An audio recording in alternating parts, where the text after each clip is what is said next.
Hello guys, and welcome to another day with Zimaleta. In today's video, I'm going to be talking a little bit about my Sprinter, the turbo, some of the things that it needs, and I would like to also talk about in this video some of the turbo problems, how to figure them out, what could be causing it, and things of that nature. So let's go ahead and begin. Well, from the video that you've seen yesterday, if you have seen that video, I was basically having my Sprinter, this Sprinter right here, it was parked next to my house, which would be like in this direction here, and I was trying to remove the turbo, and man, I could almost call it turbo removal job from hell, because man, it was like a pain, just to try to remove it. I'm not saying that it's going to be difficult for you to remove it. Every vehicle is different, but especially the vehicles that have been serviced in the north, or it's a northern type of vehicle where they use a lot of like, they use a lot of salts and stuff like that, like on the ground, like in the wintertime, things tend to rust out more than they should. And also vehicles that have not been serviced regularly, these things will happen. So obviously on this Sprinter right here, a lot of stuff, it was working up until this point, I guess let's say it was working on the left leg. It needed to be serviced. So because it was not serviced, like regularly and stuff like that, all the bolts, they just became so rusted and so stuck on there. Guys, when rust attacks, your bolts, it's pretty much, you could compare it to a weld job. They pretty much get welded on, and that's it. They get welded on, and what are you gonna do? Try to remove those bolts. And it is difficult to remove rusted bolts when it's easy to access them somewhere, like when like even if you break it off, you could drill it out. But with the turbo, the bolts are very hard to access, because they bolt onto the, to the exhaust, like manifold or whatever you call it. And man, when those bolts get stuck on there, like how are you supposed to really, get them out? Like, there's really no way, because the space is so little. The only thing you could do is like insert like a flat wrench in there. You can't really, and then once that thing gets stripped, you can't really use any kind of special like bolt type of remover type of tool, because it's just so like deep in there, and it just becomes a very, very, very difficult. But anyways, guys, I decided to just kind of like film the removal process. There wasn't really much to talk about when it comes to removing, except saving yourself from a few cuss words trying to remove that thing. That's probably why mechanics cuss so much. But in the video, I did not, not in the video, but while removing it, I did not cuss or anything. This type of stuff, even though it's really irritating and stuff like that, that did not make me really lose my mind, and cuss it out. But I know one thing is I've been working on it, like a long time. I started working on it kind of like midday, probably about like 5 o'clock in the afternoon, because I was doing some remodeling in the inside of my house, and then I said, I finished up what I was doing, and I'm thinking, okay, I could start on something else inside of the house, and it's really never ending, and I can continue doing that. But I'm thinking, what can I do for my viewers that's been with me for a very long time, specifically with my Sprinter videos and stuff like that. I'm thinking I'm gonna go ahead and do like a Sprinter video or two, or like mess with some cars, and do the work that needs to be done. And at the same time, it's going to be a little change, like for a while for myself, because I get to work on something different. But there's something different, it needed to be done. This turbo did need to be removed. I was right about it. So now that I have removed it, you guys are probably wondering, why did you change the turbo? Kind of like stuff like that. Like, what's wrong? These type of issues. And I do want to explain like everything in this video, like why did I change it? All the things that I have suspected about a turbo, just like I approach everything on my channel with everything that I fix. Guys, I was 100% correct. because I feel these things going on. Like, I understand them, like, to the point where, like, I don't see the internal workings, but I understand how it's possibly working, and like, kind of like what's going on, like what's the process that's going on right now that's causing this problem. So through this little video that you're watching, I want to help you, because you may be experiencing the same problem and you're not sure if it's a turbo. Because what I'm getting ready to tell you guys, you're not going to get a check engine light for it. You just sort of have to know what's going on, and if you don't, well, with a weak engine and stuff like that, while this is going on, it's going to lead you to believe that it's your engine, it's your EGR, it's maybe your swirl valves, it's maybe your intake manifold, maybe you got a boost leak. You know, you're going to be thinking of all these things because you just don't know, like, what's going on, like what's causing this issue. So let me tell you, because guys, a lot of times there's not one problem, there's many problems in one, and you have to just learn to expect that. So if you're trying to get some help on my channel, like through the comment section and stuff like that, and you want me to reply to your comment and stuff like that, make sure you explain your process, like what is actually going on, because everything you explain to me, it is very important to try to diagnose your vehicle the best way possible, because these things, you know, when they happen, they're not simple. Like, I have to know, what are you hearing, how fast is your vehicle going, like what's it doing, you know, this kind of thing. Okay, that being said, man, it's hot over here. Like, my head is like, oh, it's heating up, man. Woo.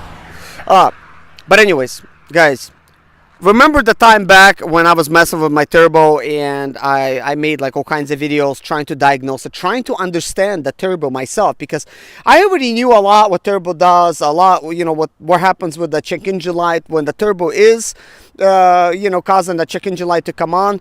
Guys, I need to switch the position. This is getting ridiculous. My son is just like just burning me up. So let's switch. Man, there you go. This is a little bit better, because guys, you might not be seeing this, but sun is shining so bright, and I don't have a bald spot, but apparently, you know, when I style my hair, it's a little bit more exposed to sunlight, and my scalp is just like burning up like crazy.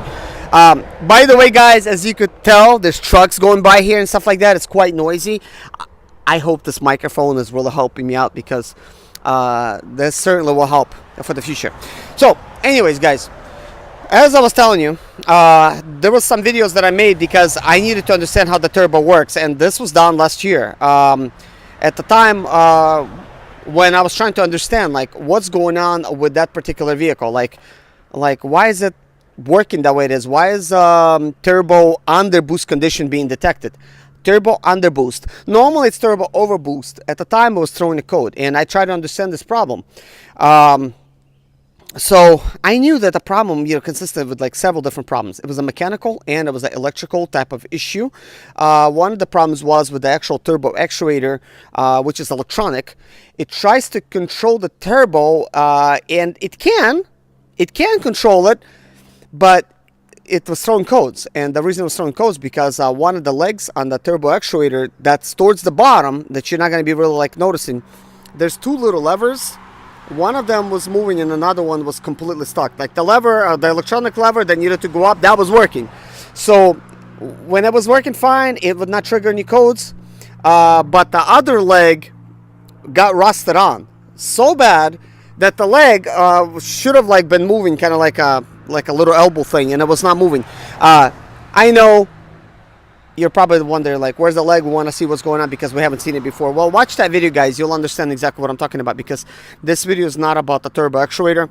But I do wanted to point out some things that I have learned over the course of time, and it's going to be really important for you, especially if you're wondering whether you should spend extra bucks to try to replace your turbo or have somebody else replace it, like to be able to properly diagnose. I think through this video I'll be able to actually help you out with that, because it's really important to understand what's going on. Is this your turbo? Is this a boost leak? Is this your turbo actuator? Is this a mechanical problem? Is this electrical problem? You know, and all these things are pretty tricky. To me, it's not tricky because you know, I constantly constantly work on these vehicles, as you guys seen on my channel, and I've been doing it for the past 11 years. So anyways, let's yeah. So anyways, let's continue. So that little turbo actuator leg was not moving, like properly. Okay, so that was one problem. But another problem was the actual mechanical piece on the turbo that allows the turbo leg to move, that was damaged. So basically I had two problems in one. I had electrical and a mechanical. So then I tried to install a different turbo actuator on there, and I would test it, and with a different turbo actuator, because nothing was stuck in that actuator, it would work properly and everything. But man, the performance of the turbo was just really weak, and the engine, the way it was working, it felt like it was going to shut down. I'm thinking, what's going on here? Is this turbo actuator not compatible with my other, I mean, it should be the way I figure it. Like, it shouldn't be programmed to work with this specific turbo, and, stuff like that. So it made me wonder these things, so I had to really test them. And it turns out that every time I would install that different turbo actuator, it would never fail. It would basically act exactly the same way as it did before, and it would be causing all kinds of problems. And I'm thinking, man, I'm just giving up on this thing. Like, this turbo actuator seems like it's not really right for this vehicle. But what happened is, every time I test, the test results coming out differently, because the mechanical portion of the turbo, that was the portion that was causing the problem, not the electrical. So every time I do the test, the little leg and the lever would be stuck at a different position. It would be basically like on the inside, it opens up, it controls turbo vanes, and it opens them up and closes them down and stuff like that on the exhaust side. And and sometimes they would be like really close, and sometimes they'd be really open, and sometimes the vehicle would not even want to start up because they would be like in a different position. I'm thinking, what's going on? I mean, the turbo leg, if it's in the wrong position, the vehicle's just not going to start up. Like, you're going to have a dead vehicle. Like, it's just going to be like spinning really slowly. Like, the engine going to be like, like it's acting like it's a dead battery. And I immediately recognized this, because I'm thinking, okay, I understand if I just got this vehicle, I would be kind of confused. Like, why is it spinning really slow? Is there something wrong with an engine? But when I know this engine was working just fine 5 minutes ago, like, what would have changed? Like, why would it change? So nothing about it should have changed. So I immediately know, okay, what is the last thing I did? I messed with the turbo. I messed with the turbo actuator. So these are the two culprits that's causing an issue now. So I immediately dive in, and I'm like, okay, let's disconnect the turbo actuator leg. I disconnected it, and then I adjusted the turbo actuator leg to a different position. I started the vehicle up just fine. It revs fine. It's working fine without the actuator. Then I plugged the actuator in. Again, I'm experiencing problems. Then I unplug the actuator. Then I plug it in. And then I go for a test drive. So it would be doing fine 1 minute, not fine the next. But I did realize that if the actuator is causing you some problems, you could actually technically drive without the turbo actuator. Sure, you're going to have a little bit of performance issue, but it's going to be a little bit better than you have an actuator that's really not performing. At least you could get the load where it needs to go. You could go up some mountains and whatever, even in that type of limp mode, because you would still have a working turbo. And preferably you could have a computer that's plugged in, so you could monitor the situation, even like one of the cheap ones. Now, in the description below, I do have a computer that I use. There's a link over there, and you could specifically see like my tools and stuff like that, and you could click on that and you could buy it directly from my website.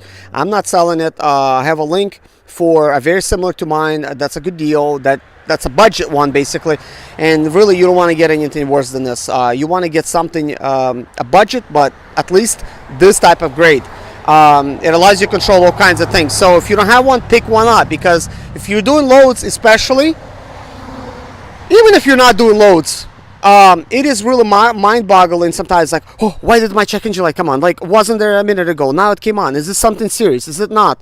Sure, you could go to like AutoZone, O'Reilly's, Advanced Auto Parts. You could have that thing, for them to scan it and check it out. They're not gonna clear the code for you, but you're gonna know what's going on. But will you have time to go there? Maybe they're closed because you're driving at nighttime, and you need to know right now, will I be able to deliver this load? Is this serious? Is this not? You gotta know these things. So I always carry mine with me at all times, and I like to know exactly what's going on. Okay, so anyways, that being said, I did fix the turbo actuator. I did get the leg to move. It took me a while for me to fix it because it was so seized on there. Man, I had to come up with my own mix of fluids. I mixed WD-40 with the PB Blaster and some other stuff to get it loose, and I had to really give it a little bath, and you've probably seen that in the video. It was like over an hour long. I would do all kinds of test runs and you know, all this other stuff. Man, and sometimes my Sprinter would perform like a beast. Like I felt like I needed to take it to a track, and it'd be like doing like Lord 13s for a quarter mile.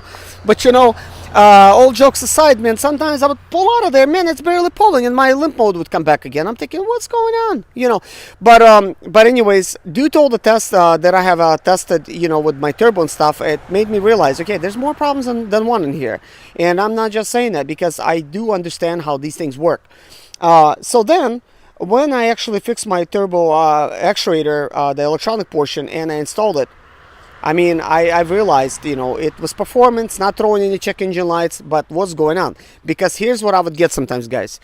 With the turbo actuator working like it is, and sometimes my vehicle accelerating like perfectly, all of a sudden, when I would be pulling out somewhere or getting an exit, all of a sudden, guys, just pulling up to an exit so you could make a right turn. Maybe you're trying to get some food, maybe you're trying to fuel up, maybe you're trying to, you know, do like a stop or whatever. Man, my vehicle would barely stop pulling. Guys, I'm talking about crawling so slow, man, like a snail. Yeah, exactly. Like if a snail could be the size of a Sprinter, that's how slow it would be, guys. It was barely crawling, and not only that, like it's like it wants to die. It wants to die. Like, and I'm thinking, what's going on? Like, what's going on? Because a minute ago it was just, man, it was like a beast, and now it's like a snail. So I'm thinking, man, I know what's going on. I bet the turbo vanes on the exhaust side, they're damaged somehow, and the piece is probably loose inside. So sometimes, due to some boost, it opens up, and other times it closes. And it's kind of like Russian roulette. You just don't know what you're gonna get. So some exits gonna behave fine, other exits it's not gonna, you know, like behave fine. Like it's just gonna be stuck. So about 50-50. Every time I would go to some kind of exit, it would be barely pulling. And guys, I have got the engine to completely shut down on me in the middle of the highway. Like I just pulled off the highway, and I'm trying to make a left turn because I'm going to a gas station. It will be so slow, guys, and literally 2-lane highway. It's a little street, you know, like where a lot of people go shopping and stuff, and gas stations. It's not a main highway, but guys, right in the middle, and I would get a light and everything. I'm trying to go, you know, green. Boom, shuts off. Then I started my van up and barely crawl, and I would just make it to like the side portion of the, you know, basically to the median, and then I would put it in park. I would rev it up. Seems like it's revving, so then boom, like a big clog of black smoke comes out from the back, and I'm thinking, okay, maybe things cleared up now, and then I start moving, and then I go to the gas station just fine. I fuel up, and then I go kind of good, get on the highway. As soon as I accelerate about 50 miles an hour, it'd be fine.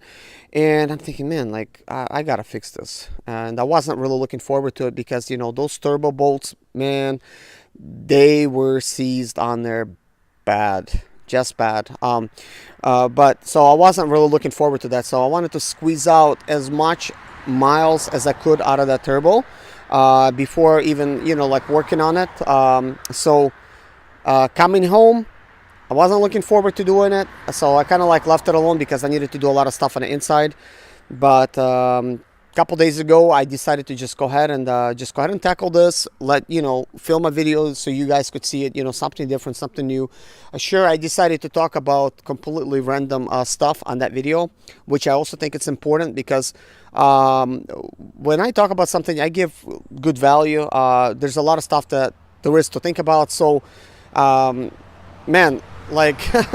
Before like my YouTube channel and before I really watched YouTube like I did, because I watch it every day, various different people, smart people and stuff like that, I just discovered that my playlist, it's hidden. I actually hide it from everybody that I like. Otherwise I would have told you, go check out my playlist, and you're gonna see that I watch a lot of smart stuff. I watch a lot of smart people on there. You know, I just constantly have to keep learning. I'm really not watching stuff about sprinters. I have my own understanding and my own way of doing it, so everybody has a different approach, but my approach is like this. You know, how could I fix this thing in a dime? You know, so like, what is the cheapest solution here? and actually find out the problem, you know, instead of just like guessing. Sometimes you have to guess. I'm not saying that you can't, but you have to think a lot of times. You have to really put your mind to it and have to really think like what's going on. But anyways, guys, I was right about the turbo. When I pulled it off and I installed another turbo on there, which was one of my used turbos, guys, it's perfect. It just works really, really good. It accelerates like it's supposed to. It's very stable. It does the job. Like, it's perfect. One of the other signs, guys, when your turbo vanes are kind of bad and you're not sure, like, is it bad? While the vehicle's idling, you could go to the back of your exhaust and you could listen for it. It is not a stable type of a sound. Sure, the engine works very stable, but you could hear the turbo because exhaust has to exit through the turbo in order to spin it and stuff like that. You'll hear like it's a little bit metally type of sound at like high RPMs. You're hearing something rattling in there. It's not supposed to be. So that's coming from the turbo. And I had like experienced people like listen to that turbo because I would, you know, just randomly say, hey, listen to this. What do you think? They're like, what makes you think it's the turbo? What makes you think it's the turbo? It's like, I know what it is. They're second guessing me. And I'm thinking, man, isn't it like common sense? The turbos, first of all, you know, here's what happens. Here's why it was happening. When the turbo vanes completely close up, well, guess what? Exhaust gases cannot escape from that engine because they have to exit through the turbo. Therefore, they're not spinning the turbo, let alone they cannot exit any other way but through the turbo. So the van would have been better off not having no turbo on there at all. It would have been faster than with the turbo on there because the exhaust gases just cannot exit. So basically, I'm choking up the system. That's why like it's pulling like this when it gets stuck. It can't breathe. I mean, what are you gonna, like, imagine yourself, like, I mean, try to run with like your nose closed for about a minute, you know? I mean, you know, not only that you're gonna lose your breath, you're not gonna be able to suck any more air in. You're not gonna be able to let that other one out. Like, what's gonna happen to you? Probably just gonna drop dead somewhere, you know, or at least, you know, faint. But anyways, guys, that's actually what happened to a Sprinter. Like, if you can't breathe through the actual filter or have the exhaust gases exit, well, there's a problem there. But anyways, guys, before installing the turbo, I actually made a video and I'm probably going to display it here somewhere, or I have already displayed it. I will actually post that video a little bit separately as well, talking about it. But I decided to blow the turbo out with air. And that particular video, I think I might post with a little bit of commentary, but I mostly want you to hear the differences of the new turbo and the old turbo when I actually put like my compressor air hose in there and I try to spin it. And from the sound of it and everything, it actually seemed like my old turbo was accelerating so much faster than the new one that I actually got the chance to install. So if I was somebody that never done this before, I would think, well, there's nothing wrong with this turbo. There's nothing shaking. Like, none of that stuff was shaking inside. Like, why would this turbo be bad? But anyways, guys, don't worry. What we're gonna do is one of these days I'm gonna wake up early. We're gonna disassemble this turbo. We're gonna see exactly like what's going on and, you know, this kind of thing.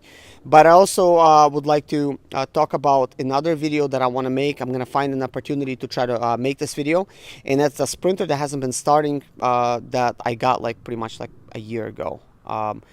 So yeah, maybe I got it longer than a year ago. Gosh, time sure does fly. Wow. Yeah. So it wasn't started like since a year ago pretty much, and man, and just a month they just went by because I'm busy. I do a lot of stuff, and I really haven't technically messed with it that much. Some of those videos that I made, it was all made pretty much in the course of a week, and that's it. And then I just parked it, and that's it. I just let it sit there. But guys, of course, I know what's going on with that Sprinter. That Sprinter, it basically has the wrong type of diesel. There's no diesel in there. It's gas. It's some kind of gas. It's mixed with diesel. Let alone it's stale gas. That's what it is. So I'm going to talk about in one of the videos what I'm going to do to try to get this thing started, you know, that kind of thing. But anyways, guys, I hope you enjoyed this little video. And you know, man, like I'm saying this, but I really can't let you guys go without letting you know this, because I forgot to mention this. Now, I want to show you something. Well, not really show you, but tell you something that's really important that I should have technically talked about this in the beginning, or I could technically make a new video about it, but and I will. And I will make a new video about it. And the video is going to be pretty much called like, what is the difference of when a turbo is throwing your code overboost condition detected or underboost condition detected? Like, what's going on with that? Okay, you know, I want to explain these type of codes. So I'm just going to go ahead and very quickly explain to you guys. When you scan a computer, like, because you got a check engine light, that's why it's important to have a computer, you know, to begin with. It's going to tell you you're going to have a limp mode. That's why you scan it, you know, to begin with. Like, you can't really, it's not pulling, and you can kind of tell your turbo's off, and you're thinking like, why is it off? And somebody might actually tell you you need to replace your turbo. You don't necessarily. So if you're gonna scan your codes and it's gonna say turbo overboost condition detected, what's going on is exactly what it says. And I'm not giving you a code specifically because I don't care what the code says. I like the generic names for the stuff. And overboost condition detected, it means there's a boost. There's a boost somewhere in the system. Somewhere in the system there's a boost leak. And the turbo's trying to compensate for the boost that's lost, because there's all kinds of sensors. It knows there's lost boost, and it's trying to compensate. So then it starts overboosting. And when it overboosts, computer detects that it's spinning too fast, you know, because there's obviously turbo actuator, you know, connected and everything like that. It knows the air is flowing in a little bit too fast, so it detects that. And what it does is it shuts your turbo down. And when it shuts your turbo down, obviously that's it. Like, your turbo is no longer spinning now. Like, so, you know, so what are you gonna do? Like, it's not spinning. Yeah, so it shuts it down. So I guess and I'm wondering kind of like a little bit like, how does it shut it down? And I believe the turbo actuator puts the turbo leg in a certain position where it causes the turbo not to spin, because technically it can't really shut it down, but it could slow down for sure by adjusting a little leg lever. Because I'm thinking like, how does it shut it down and causes the turbo not to spin? Well, that's really minimizing the air that's coming out of the turbo and coming in, I guess, causing the turbo to be very weak, and it would feel like it's not on at all, like it's not spinning, and that kind of thing. At least that's my little explanation, because physically this thing is yes, it's got electronic control to it, but it's mechanical. It is spinning due to the exhaust gases trying to exit, and air is trying to get in. So the turbo actuator will shut it down by adjusting a little lever thing electronically, and just minimizing all the airflows and stuff, causing the turbo to really slow down, which it's trying to save the turbo. That's why it's doing that. So when you get in a code, really don't worry.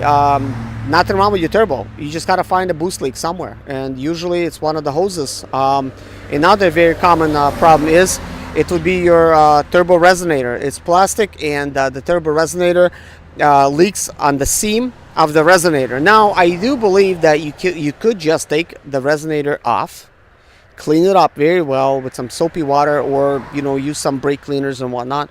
Clean it up really good, and then just use some kind of plastic weld to weld around it. I think any kind of epoxy glue would work as well, because you just want to kind of like glue it, and that's it. Cause the air like not to get out of there. Now there is a fix for it. You could just put a metal type of resonator in there. They do sell them. I have one, but I think you could simply just glue it up, and that's gonna be fine. Okay, and then the next one I wanted to talk about is what happens when you're gonna get a check engine light. You're also getting limp mode, but it says turbo underboosted condition detected. Now the underboost, it's a little bit different, and I think what's going on is, and this is not like I know like what's going on, and it is your exhaust gas is trying to exit, and the turbo vanes, they're either not opening up properly to let the air exit. So that means when this is going on, the turbo at the time where it needs to accelerate at maximum speeds, with the turbo actuator trying to control that electronic, it's trying to really open it up to give it like enough boost. It can't, because it's either the turbo actuator arm is somehow damaged or seized, or the actual turbo vanes are damaged, and it cannot allow the air to escape, which is exhaust, like air and stuff like that. That's why it's under boost, because it can't spin it fast enough. So the computer detects that it's under boost condition, so it will shut it down. And yeah, and again, you got a problem. So that's the problem that I had. Now, I never had this issue for the past 11 years, guys, with the turbo. And one thing I do want to throw out is this type of information. You guys probably wondering, does the turbo intercooler ever go bad? I never had one go bad on me. One of my viewers told me that he thought I mentioned one of my intercoolers went bad. He probably heard me talk about the AC condenser. Now that one bad. Turbo intercooler, no, I never had an issue with it. I think really, like, what's gonna fail in there, the only thing that could cause it to fail is this: a little rock hits it, somehow it gets pierced, maybe in some kind of light accident. So similar stuff that happens to AC condenser, but other than that, nothing ever happened to me. Of course, plastics could get damaged on the turbo intercooler somehow and cause it to leak boost somehow, but I never had that problem happen to me. The most common boost leaks that I got is the round hose that goes from the intake manifold, basically, and it connects all through your front and stuff, and through your intercooler. Basically, those are the hoses that usually leak. Sometimes there's a little leak develops around the temperature sensor next to barometric sensor on the right side of the radiator, if you're standing in front of the vehicle. And those other hoses, they tend to leak towards the bottom. So you just want to make sure, first of all, that everything's nice and tight. If everything's tight and you're still getting like boost leak, and you checked out all the hoses and stuff, that they're good, they don't have any damage on them, then you need to look at the turbo resonator, see what's going on with that. And a lot of times the EGR in itself, that has an issue in itself, and it also does a number in your vehicle. And with the EGR, I'm still trying to figure out, you could technically unplug it. It will perform a little bit better, not the same like it would with it being connected, but there's a way to hack it, and I still haven't got to that portion yet, so it's gonna take a little bit of time for me to make a video on that. But anyways, guys, thank you so much for watching. Take care, guys, and God bless you. Bye bye.